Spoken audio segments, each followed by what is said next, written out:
કેન્દ્રીય મંત્રી નીતિન ગડકરી અને પ્રહલાદ જોશીએ હાઇડ્રોજન કારની સવારી કરી। પર્યાવરણલક્ષી પરિવહનને પ્રોત્સાહન આપવાના ઉદ્દેશ્ય સાથે કેન્દ્રીય મંત્રીઓ પ્રહલાદ જોશી અને નીતિન ગડકરીએ હાઇડ્રોજન ફ્યુઅલ સેલ સંચાલિત વાહનમાં સંયુક્ત સવારી કરીને સ્વચ્છ ઉર્જાનો સંદેશ આપ્યો હતો। નવી દિલ્હી ખાતે આયોજિત આ કાર્યક્રમમાં બંને મંત્રીઓએ હાઇડ્રોજન આધારિત વાહન ટેકનોલોજીની ક્ષમતા અને તેની ઉપયોગિતાનું પ્રત્યક્ષ નિરીક્ષણ કર્યું હતું।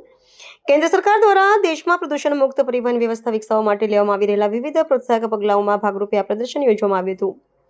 આ પ્રસંગે પ્રદર્શિત કરવામાં આવેલું ટોયોટા મિરાઈ વાહન બીજી પેઢીનું હાઇડ્રોજન ફ્યુઅલ અને ઇલેક્ટ્રિક વાહન છે, જે સંપૂર્ણપણે હરિત ઉર્જા પર આધારિત છે।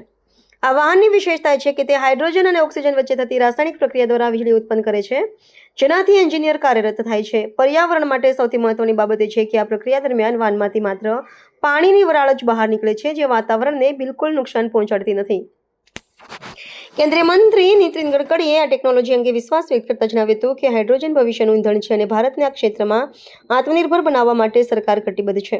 આગામી સમયમાં ગ્રીન હાઇડ્રોજનના ઉત્પાદન અને તેના માળખાગત સુવિધાઓના વિકાસ માટે મોટા પાયે રોકાણ કરવામાં આવશે, જેથી પેટ્રોલ અને ડીઝલ પરની નિર્ભરતા ઘટાડી શકાય।